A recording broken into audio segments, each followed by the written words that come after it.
Greetings all you Metamaniacs, this is TMoney G. We farm, we focus, but CG always seems to stack the deck in their favor when it comes to our attempts to farm ahead of the next meta. This video will outline Operation Metaverse's predictions for February and March 2019 and provide some key, practical tools to get you through the coming weeks unscathed and stacked with options to stay or climb to the top of your arena. First, I will say whenever we make a video about focused farming, we do so with the bias that folks are near the top of their arena ranks,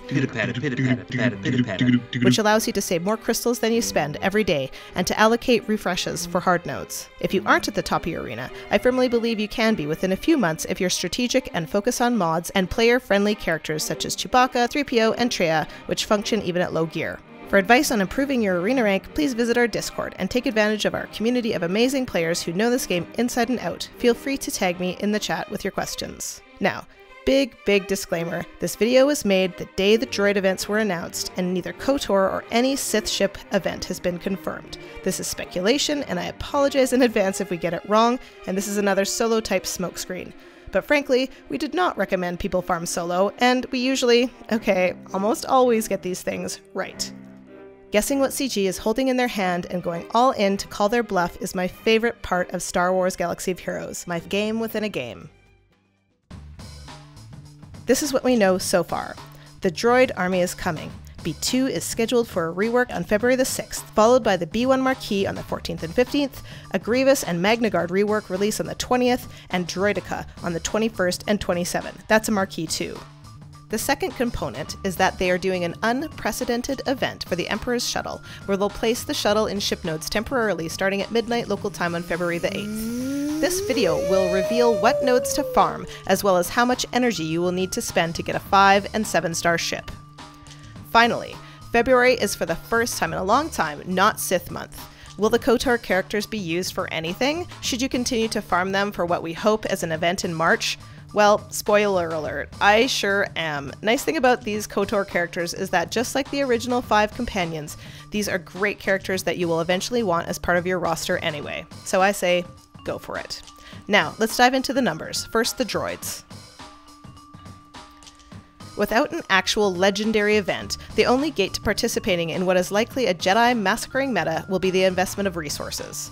Judging from past reworks and typical kits for generic characters like the IG-100 and unique units like General Grievous, you will likely be looking at an investment of at least 3 zetas and upwards of 5 to 7 to have a fully functional arena team. Indeed, with 3 reworks and 2 new characters dropped within 2 weeks, characters very few players have at Gear 12, GoodOl'Maurice and I anticipate this to be the single greatest resource drain the game has seen thus far. Let's go into this a little bit and just look at their zetas. B2 and Magna Guard reworks may include 1 zeta. All 3 of their existing abilities are level 8 already, but reworks have included all new abilities in the past and could include zetas. General Grievous has level 7 abilities already, with room for a zeta on his lead and unique. Other iconic characters such as CLS, Revan, and Rey have 3 zetas. Expect an additional ability as well as a bump to the existing ones. B1 comes with 1 zeta, which is typical for being a Marquis and a generic unit. Droidica may be the same. But who knows if those 5 are going to be the ideal arena team, if this is going to be an arena team at all. BB-8 taunts when he's with all droids, and will make the team lightning fast and provide healing for those units if he has the zeta. R2 and T3 have very important zetas, and of course L3, who has a droid-specific zeta, much like Savior, that equalizes health when a droid reaches 1%. And there's other units that you may have to gear or zeta, IG-88 and IPD, then there's Jawa Engineer, Nebbit, Chopper, K2SO, who knows what the combination is going to be. Side note, do not zeta K2SO. If you're starting from scratch, just for those 3 characters, Magna Guard, General Grievous, and B2, you will be tasked with farming over 800 Carbontes, hundreds of stun cuffs and stun guns, thousands of pieces of individual salvage. Our good friend and Empire fanatic, Omega Razor, has created what is likely the best farming spreadsheet in the game, certainly the best I have ever seen. We have a link to this in the description below, and I have attached our interview with him onto the end of this video, so you can see how to use it. Come tag him liberally in the Discord server with questions, but please read the document carefully beforehand to ensure you have followed the instructions. Okay, next the Emperor's shuttle. It's not known if this shuttle is going to be needed for any event, but we have been anticipating a capital ship event for some time. Now, we suddenly have 5 Sith ships. Have I mentioned the amazing gamers we have on our Discord server? Well, this section is wholly their brainchild, and the brainchild of Watanabe Smith, vis-a-vis his Reddit post on the subject of node farming. I'm going to cut to the chase here. Take a look at Watanabe's graphs. Looks complex, huh? Basically, he ran a simulation on the different ship nodes to determine which would be the most energy efficient for the community to farm. The answer? It doesn't matter. It will save you crystal refreshes to go back and forth on the nodes. Speaking of crystals, how many will it cost exactly? Well, Vicetorn, with the help of Numbers, Spider-Mitch, Mal, Trey, and a number of other players have worked out the crystal demands for 2 goals, 5 and 7-star command shuttles. If you want to see the math, toddle over to our Discord and look under the pinned messages in the general chat. To earn a 5-star command shuttle, which will allow you to upgrade the reinforcement ability, you'll need 145 shards, which is about halfway to 7 stars. The expected energy to do this is 3,625, while the 7-star will be a demand of 8,250 energy. Given 189 free energy per day, and assuming people buy the 640 energy pack for 600 crystals during the event, here's the calculation. Note, it's unclear when the end time is for the event, so these numbers could be off a day, but we've assumed 5 farming days here. For 5-star, you can see on the slide that you need to buy 3 100 crystal energy refreshes pre-event, 640 ship energy pack for 600 crystals, and then buy 3 energy refreshes per day, for a total of 2,400 crystals. That's not too demanding. Now, with the help of the brilliant people on our Discord server, we are struggling through the math on the 7-star. Needless to say, it is daunting. CG retracted a post that got us very excited that said you could purchase 600 energy crystal packs a day, but it looks like it's only going to be 1 for this event. Now, if that gets changed again, then 7-star is actually going to be well within the reach of people who are willing to pay to play or who have a big crystal bank. For the rest of us, it's going to be an uphill climb, and it looks like you're going to have to refresh into the 1,600 crystals in order to get it. But don't take my word as law here. Please come into the Discord server as we continue to try and figure it out. I'm going to stick these slides in the Ohm announcements in our Discord server so you can easily reference them while you're farming. Now, remember I mentioned before, if you place in the top of the arena, these numbers are going to be much easier to meet. 2,700 crystals is the equivalent of 3 days at the top of both ship and squad arenas. Okay, finally Kotor. When the new Kotor characters were announced back in November, we extrapolated using the cadence from Jedi Knight Revan as to what the dates were going to be for the drops for these characters. Now, Ordo and Darkside Bastila behaved perfectly, matching up almost to the day, but then Carth and Juhani failed to show up as predicted on January 31st and are still missing in action as of February the 6th. Well, it makes sense that they'll want to lure us into the droids and help us forget what could be the next Kotor legendary and potentially annoying dominant Revan-like meta. The farming for Kotor is 3 to 4 refreshes a day on Darkside Bastila's node, and a 3 a day on Ordo's Cantina node. If you are behind on this, well, it could be crunch time or pay-out-of-pocket time for you and your guild. You can check how manicky you should be by using a great shard calculator created by our friend and past Galaxy's Edge guest Waddles. You can find this and many resources in the key resources section of our Discord server. Now I'll end with what I'm doing with my own roster to give you some perspective. I love Grand Arena and Territory Wars, and particularly winning at both of them. I'm undefeated in Grand Arena so far, though my matches have been getting much more challenging lately, and certainly will be with a flood of Revans we will see in the coming matches at my Galactic Power. If droids are important for these game modes, I will focus on getting them to the lowest gear and star levels that will be workable on offense. They might not be a defensive team for me for a while if the new marquees are squishy at 4 stars in gear 11. I'm stoked about potentially getting the next KOTOR event free to play, and I'll continue to hedge my bets there. My Darkside Bastila is now 6 stars, and I continue to do 3 refreshes a day on her nodes, and 2 to 3 for Ordo, who has been very generous with his drops. I will farm the next 2 like mad. Oh, a note here that if you don't have HK at 7 stars, the arena shop is one of the toughest places to panic farm. Get on that. Finally, ships. I'm going all out on this ship to 5 stars and then full stop. This is a gamble that any event for coming Sith ships doesn't require 7 stars, but that crystal demand seems so extreme. From their history, I just don't think CJ would make this a requirement. Who knows though? And that's half the fun for me. Make my best guess at what CG is holding, and then show the community my cards and hope it helps with growing your own rosters efficiently. I'm going to tack on an instructional piece that we did, an interview with Omega Razor about his awesome spreadsheet, on our February 5th stream. We stream every Tuesday night at 9:30 p.m. Eastern Standard Time, with the occasional happy stream throughout the week when wonderful things are announced. I might be sounding like a broken record here, but join our Discord. It's a great place to keep our community centralized, let you know when we have great stuff coming up, and I firmly believe it's probably the best community resources for players that there is in Star Wars Galaxy of Heroes. So essentially what it is, obviously the instructions page here kind of goes over what's all needs to be done and everything there, but once you move over into the next tab over, which is just labeled as Shard Farming Planner, it kind of gives you an idea of what you are going to see for returns for specific characters in specific spots. It lists every shop in the game that has a constant source. So things like your Cantina battles, Cantina shipments, Arena shipments, fleet battles, Galactic War. So you can put specific characters in, say how many times you're refreshing them a day, what your current stars are for them, and how many shards you have for them. And it'll give you an estimate about how many days you're going to take to the next rank, to your next star, and how many to 7-star.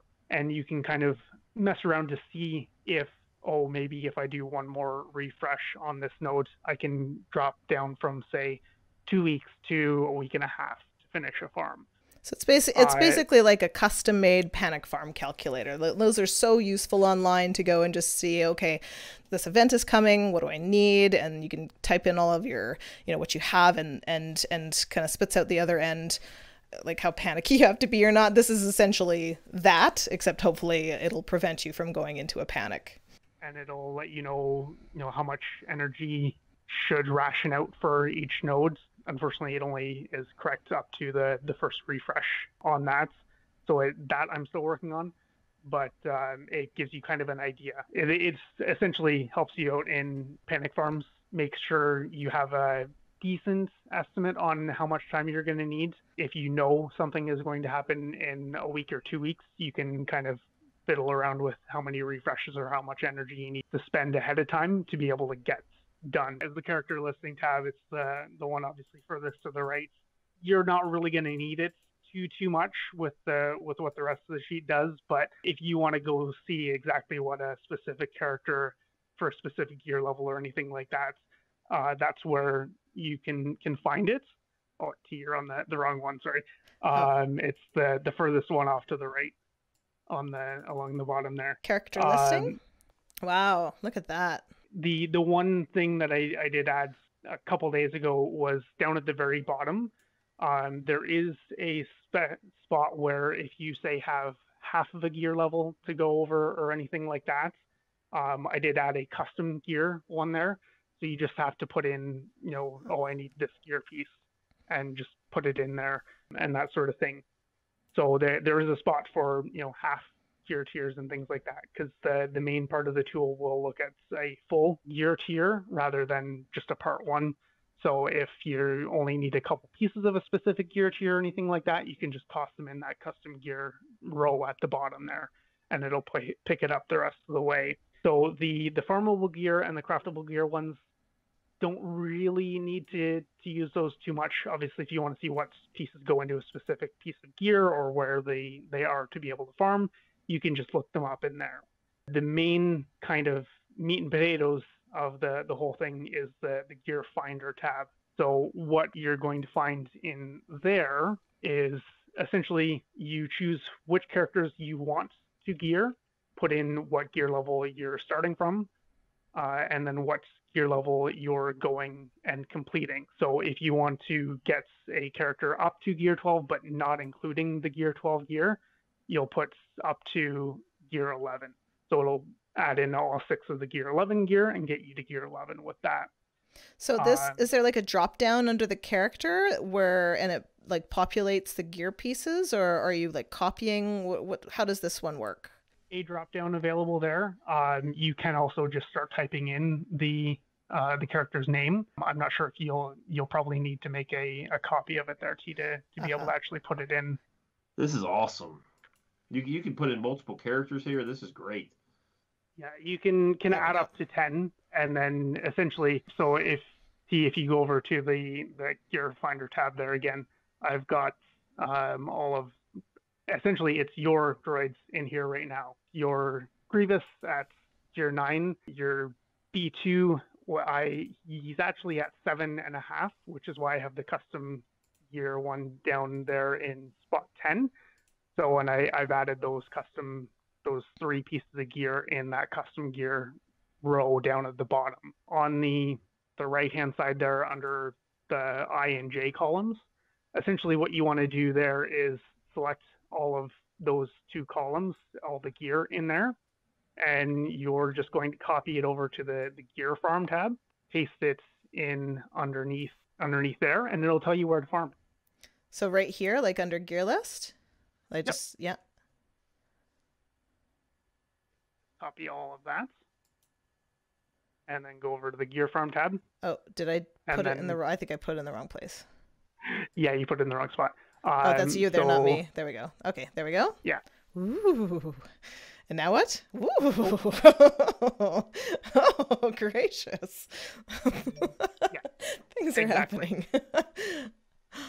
Wow. So it'll show you exactly where anything is that needs to be farmed. So it'll show you things like this one here for if you need the biotech implants salvage, the very top one here, obviously. You can find that in 9F light sides, normal, 9C light side hard, and it'll tell you everywhere that you can get that, as well as possibly something else that you need from that same node. So you can try and figure out where you can kind of double dip on what you might need to farm. Where does it say that? Oh, that's cool. Yeah. Where does it say that? So on the right-hand side here, like where it lists all the nodes and everything, it lists all the gear pieces there beside it that you have in the list on the left. So if there's certain nodes that have, say, 2 pieces of gear on it, it'll show up that there's 2 available there. If you're looking for a specific gear, you can check off the highlights tab and it'll highlight them so that they're a little bit easier to find on the right-hand side. But it essentially lets you kind of try and double dip into your farming as much as you can, kind of speed up your farming a little bit. Now, to kind of keep track of how much of everything you have and how much you're needing, you can obviously just take the number under the need column and subtract that by however many you have. But in the gear listing tab, there's a list of every single piece of gear that there is in the game, as well as a column for the number of them that you own. You can go in and put in, I've got this many of this gear piece and this many of this gear piece, and it'll automatically update on the other tab how many you have and how many you still need. Once the number that you have is higher than the number that you need, it'll zero out and it'll automatically remove it from that column or the columns on the right hand side there. So if it was one of those 2 pieces on that node, it'll essentially move that node down so that you know you don't need to do that one anymore. It'll kind of prioritize specific things, like it'll go for the most gear pieces per node first, and then it'll sort them by energy cost. It'll always kind of prioritize the lower energy ones first so that you can get more for less energy in that. Very cool. This is a masterpiece of spreadsheeting. So people can find you, Operation Metaverse server, to ask you questions. Yeah, they can find me there, send me a message, or just tag me on there. There is a part on the instructions that says video guide, ETA, son. And I'm going to be linking to this video when it's done. Awesome.